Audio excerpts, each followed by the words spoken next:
episode of Unbiased Sports Talk. I'm speaking this low because I did a bunch of yelling. I'm a linebacker coach, so that comes with some Jennifer Hudson vocals. Out there to the field. What up, Mo? You looking good? Man, cool, brother, man. Good to see you, man. Y'all did cancer. Y'all gonna win this weekend, man? Cancer awareness. Yes, we won. Yeah, we won. Yeah, we won. We won.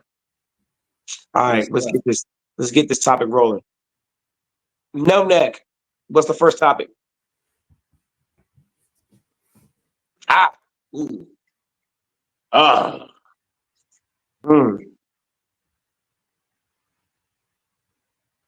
I got the East figured out. I think Boston's going back. The West. I need your help, Mo. I ain't gonna hold you. The West to me is just so wide open. I can't even put a finger on it. I want to run back the World Series. I want Knicks versus Lakers, but I know it ain't gonna happen. That's a fantasy world. Real team. I think I think are going to win the West. I mean, win the East that nobody's talking about. I think Milwaukee's going to win the East.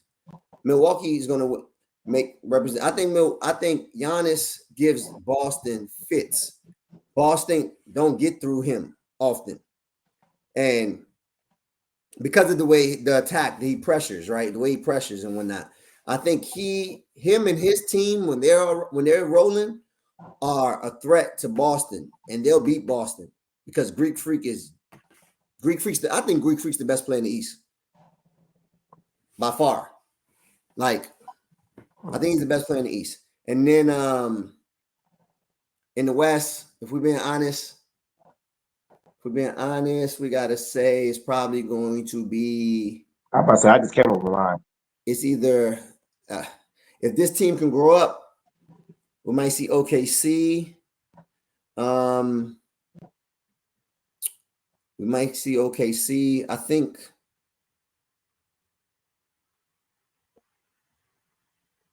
Or Denver.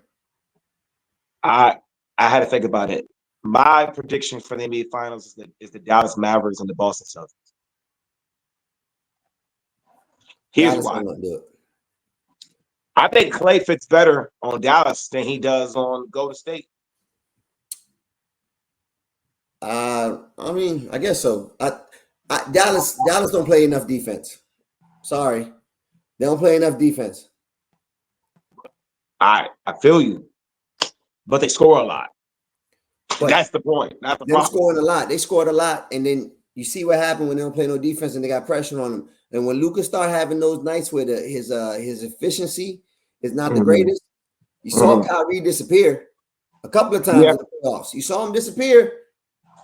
That's true. Clay got to get through 82 games and get to the playoffs and stay healthy. And Clay is up and down. He ain't the old Clay. Like, he's still Clay, but he ain't the old Clay. Like, he's just a shooter now.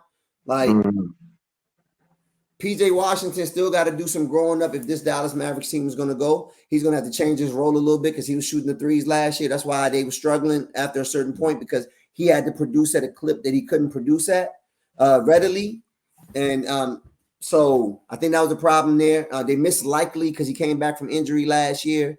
He's supposed to be a high energy lob threat, good defensive perimeter, and they got Gafford on the back end on the bench also. So Dallas could, but like I don't think they could withstand the rest of the West. I thought Dallas would have lost to the Lakers last year if the Lakers would have made it out. I think the Lakers got the worst hand in the playing games. If the Lakers would have played Dallas, the Lakers would have lost. Would have won because Dallas couldn't do absolutely anything with AD. That's true. Man, so I see Denver. The only thing that can get in Denver's way, unfortunately, is no disrespect to the legend. It's like some super ineffective Russell Westbrook play. Off of that BS, next topic. You want to talk about my guy? He might win 6th Man of the Year. Who? Oh, I couldn't wait to talk about this. I could not wait to talk about this right here. Could not wait. These are the same dudes who claim that they can play in the NFL, but you can't play a back-to-back NBA game. It's just soft. Can I say it? Soft. And I don't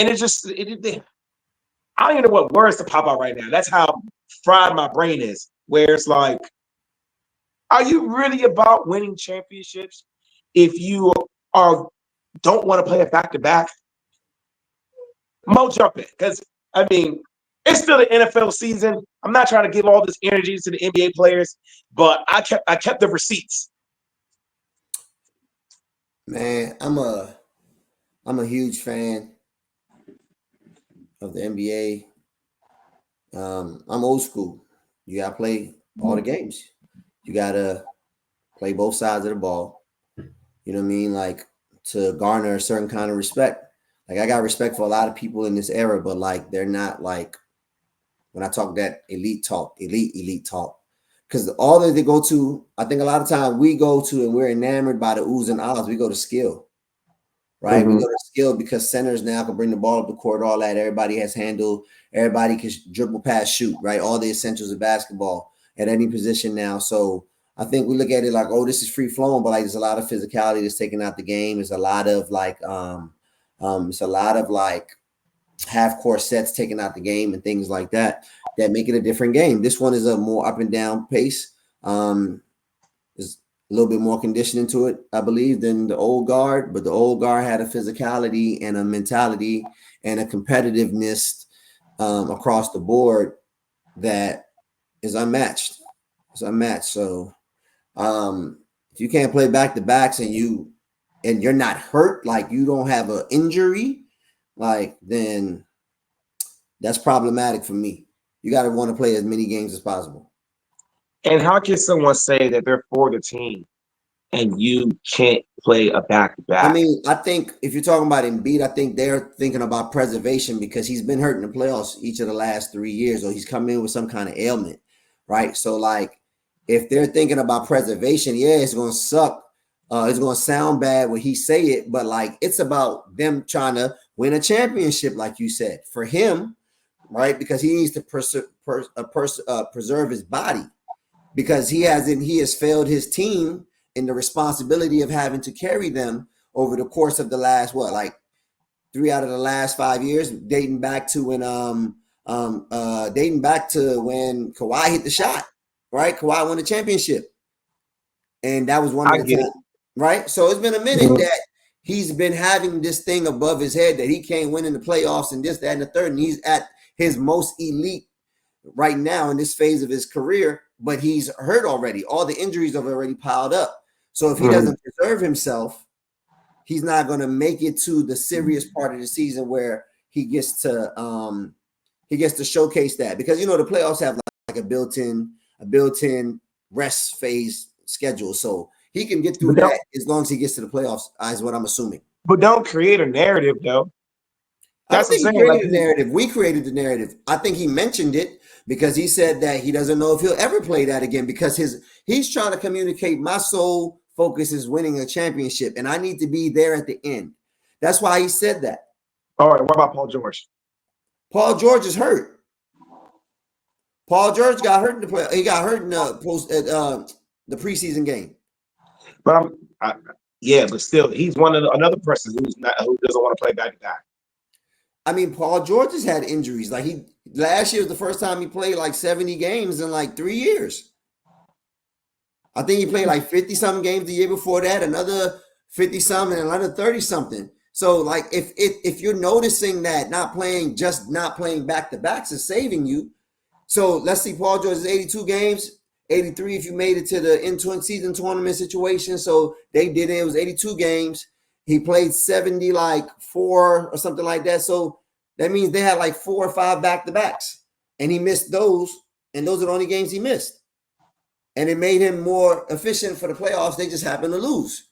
But if you think that's what's going to help your availability and having like a built-in rest here and there, because it's not like they have back-to-backs every week. You know what I mean? They have a back-to-back like probably a handful of times during the year. I think they said like what they got it like what 12 to 14 times where they have it back to back. Oh, so that means he's going to miss like 24 games. That's a whole different conversation. Yeah, that's a whole different conversation. So if you shout out to Gil's Arena because I be watching that, and they were talking about that in the sense of the amount of games players miss because of what's already scheduled. Like in their schedule and everything, they're already scheduled 12 to 14 games or 12 to 14 in their schedule where they got a back to back. So like what you said, where they'll miss about 20 games. 20 games is a lot of games. Right, because matter of fact, Dwight Howard was touching on it. He said he'd rather for them to cut their minutes versus playing back-to-back games, which is a good point because if you think about it, if you are Mo, if you're the coach of the Knicks, and you need Carl Anthony Towns to play, and you have a deep team, just cut his minutes to 25, right, instead of him playing a full 38. Embiid and Paul George have been playing like over 30 minutes in games. They have to. Do they though? They have to. Could you can't rely on Kawhi when Paul George was with the Clippers. Can't rely on Kawhi because he may not show up. He might be good until the playoffs, and then he can't show up, and then he can't play in the playoffs. Like, right? So if Paul George is sitting there, he's like, well, I got to be ready to go at all times. And I got to play some kind of defense. Because he's not the defender he used to be, but he got to play some kind of defense.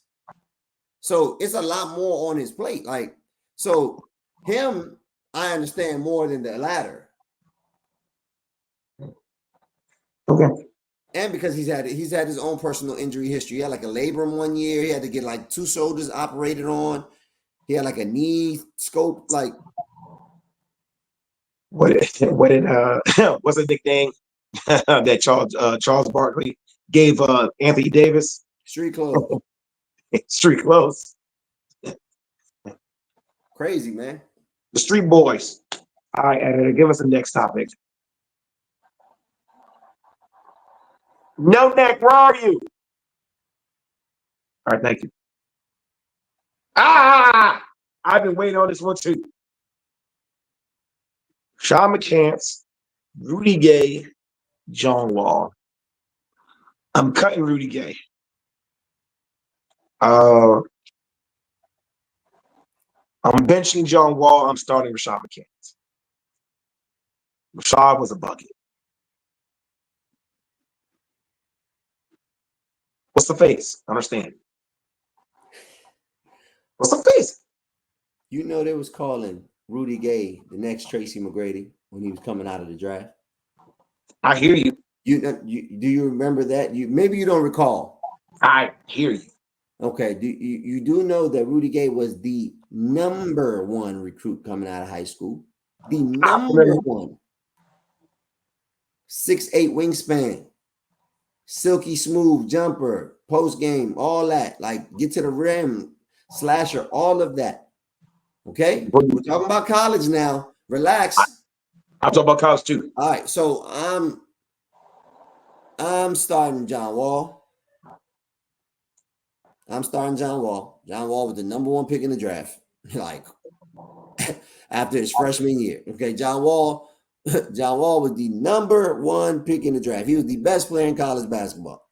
He's picking him because he can dance. I can go on. Okay, so John Wall, I'm starting. I'm benching Rudy Gay.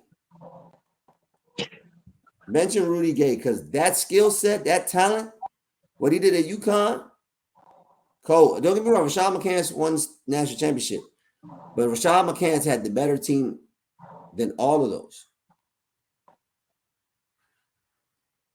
Outside, Rashad McCants had Raymond Felton.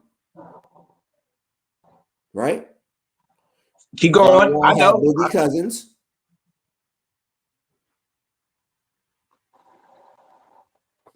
Name somebody else. I mean, we could do this. We could do this. Out of the 3, Rudy Gay had the lesser team. He didn't have a squad in comparison to the 2 guys that we're talking about. Now, John Wall had Eric Bledsoe, Cousins, and the 3 and the 4. I draw a blank. Now, like Ruben Patterson. Hmm? It was like Patrick Patterson or something like that. something like that. Now I draw a blank for the 3 and the 4 for maybe I don't. Was Marvin Williams there?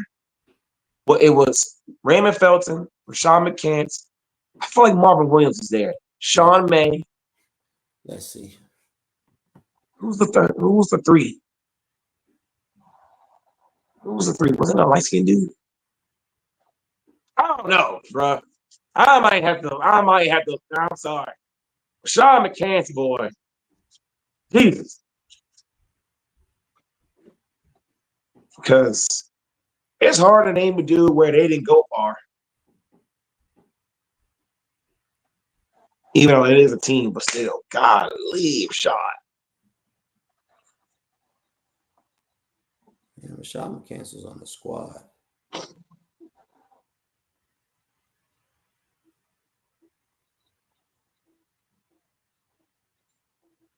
How many of them? What was Raymond Felton, Damian Grant, Jesse Holly, C.J. Hooker. Mm-hmm. But don't that fall down to coaching too, though? When we talking about better teams too. Yeah, man. So I like Rudy Gay's talent. Rashawn McCants probably achieved more, right? Because he won the national championship. So he was the dude on the national championship team. So you got to give him that. So maybe I'm too biased on Rashawn McCants, but I like Rudy Gay's game. I think John Wall was just head and shoulders better than everybody else in the country when it was his time. I think that Rudy Gay's talent was the most elite out of the 3 of them. And I'll give Rashawn McCants that he was a good college player on the best team in the country. He was the best player on the best team in the country. Yeah. Okay. What's the next one? It's like you're disgusted. Yeah. They're fine. Oh man, I need that laugh. Next topic, please. If the editor could put the weight down and hit the keyboard.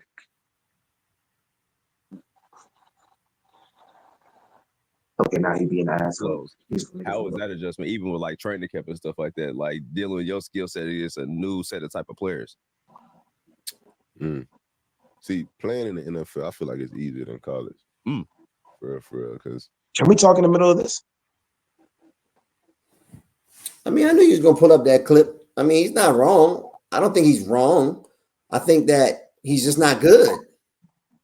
Like, so you don't think you don't think he's wrong of saying it's easier to play in the NFL in the sense that he mentioned, he said based off of what his output has to be to win a game, the NFL is easier than it was in college because he had younger people with him that weren't as experienced. So typically they would make mistakes. He was saying that because the guys are pros in the NFL, everybody's confident that they can do their job and that he's confident that everybody will do their job. So he doesn't have to do as much. Like they good. They know they good, but they're not as confident. You know what I'm saying? They got to rely on other players to do this for them to do that. But in the league, everybody trying to work to stay in the league. You know what I'm saying? Trying to keep their job. Everybody trying to ball out. For sure. So, can I say ass? Can I say ass editor before? Like, I got to understand what words I can and cannot say. Can I say ass?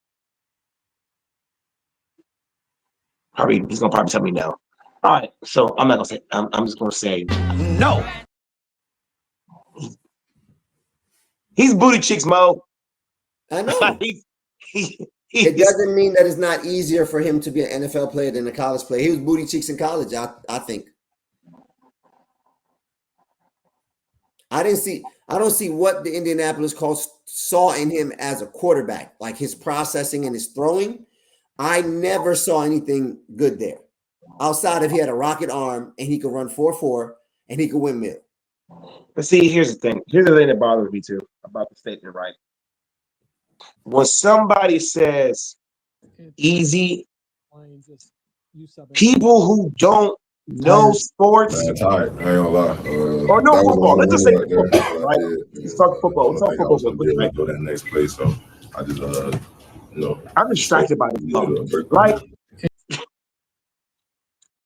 When someone says easy, a typical fan will be like, "Oh, so anybody can just go back there and throw then," knowing that it's not easy. It's not, because again, me personally, to back it all up, I think college is much easier. Why? Because in the sense of the levels, you're at a school who got a bunch of 4-star, 5 stars, 3 stars, and then you're going against teams that got no stars and stuff. Or obviously you got guys who are going first round, second round, third round, and this team that you're going against got 4, 5, 5, or 6. So versus guys out there in the NFL, they're legitimately got hand selected to do a job in the NFL.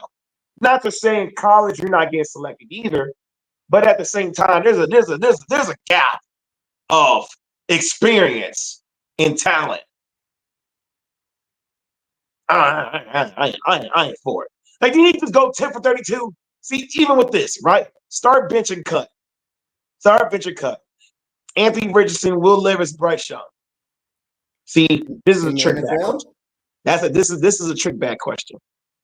No, it ain't. Because You know the yes, it answer. is. It's a trick bag question. You Because know the answer. You know the answer. Don't be disrespectful. I hate to do this. Sorry. I'm gonna start Bryce Young.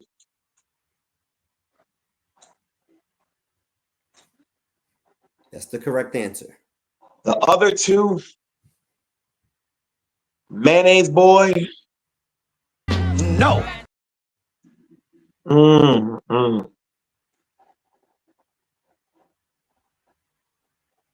I just, oh man, it's hard selecting bums. I'm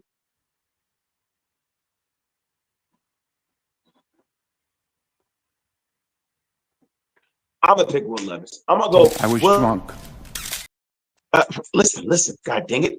I'm benching Will Levis and I'm cutting Anthony Richardson, because I feel like with Will Levis, if you put him in a system where he's not required to do the most, he can do some things.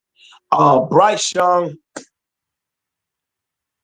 what I do know is this: Bryce Young with talent can get the job done. If you don't surround him with anything, this is the results you're going to get. That's why they're breaking up Carolina right now. But like Bryce, and I said this before about Bryce. Was Bryce Young a first-round quarterback? Absolutely. Should he have been a top 5 pick in the NFL draft? The answer is no, because most of the time, and you don't even have to be a quarterback. You have to be a dude that can really change a franchise. And I never believed that Bryce Young was that guy who could really change a franchise. But if you put talent around him, he can do some things. I'll be honest with you. Put him on the middle side of Minnesota Vikings. He'll do more than Sam Darnold. That's just my opinion. Is Mo frozen, or he just don't care for my comments? I just was gonna let you talk, man. I think I'm starting Bryce.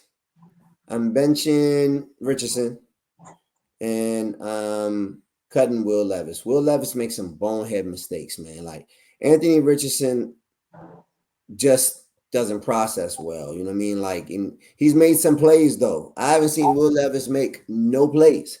Like no plays. Like none. Plays with their legs or arms? Like I really don't know plays I with ain't those. seen a play that Will Levis made, and I was like, ooh, I will. I ain't seen one. I ain't seen one, man. And I got a friend that's a Titans fan, so I watch a lot of Titans football. You know what I mean? Like, I defended Will for a long time, but Will does boneheaded stuff like underhand scoop interceptions on third down on a drive to win to potentially go win the game. You know what I mean? Like, oh yeah, that was against the Bears. like Yeah, yeah. Jesus Christ. Like, bro, what are you doing? Take the sack. Like, take the sack. He said, Live to Jesus. fight another day. Jesus Christ. But Anthony Richardson has showed a flash here or a flash there. He needs to learn some more. He did get hurt last year, so he didn't get a full season under his belt. This year he's been hurt already, so he missed a couple of games, and he has some sorting out to do. The team isn't as good as they thought they were, all that kind of stuff. So there's a lot of things to figure out there. And I think a little bit more time, he might figure it out.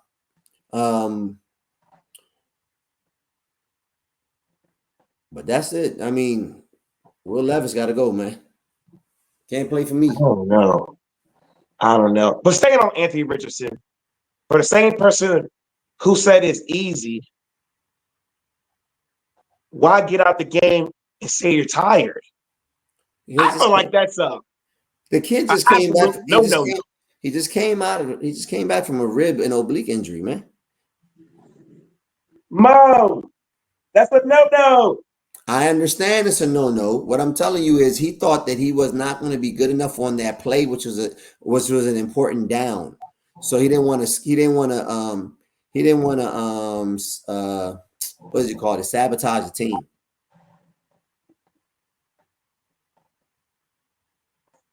I'm just saying. I mean, I think it's honorable. I know you can't do it. But I think it's honorable to put the team first. He's a quarterback. It's weird because you've never seen it, but he's trying to put the team first. Hey, editor, how come you don't do no things for him? But when I start talking, I get all these memes and stuff. This is crazy. No, I get my fair share too. Nothing. I get my fair share too. This is crazy. It's like man said I'm tired. Like, man, listen, like good old Cam Newton, like what he said. You get paid to do a job. You got paid to be ready. He's not ready for the person who said the game is easy. I mean, he said that last year, though, bro. You keep holding that over his head. He's clearly learned. He's clearly learned that it's not as easy as he thought it was. He really believes him out. I mean, I don't fault him for believing it. I think that if you're around amateurs and they're not ready, I think that being around pros would make you a better player, so to make your job easier. Okay. I can see that. Please, ladies and gentlemen, leave a comment or remark. I think Mo needs some help. I just wanted to be. I didn't want to agree with you tonight, man. I've agreed with you too much over the course of the last. I just took the other side in every argument, man. Don't worry about my consciousness. I'm wide awake. I'm just trying to make some entertainment for the show. Oh my God. They say Anthony Richardson is the Daniel Jones of Cam Newton's. Hit the like and subscribe button.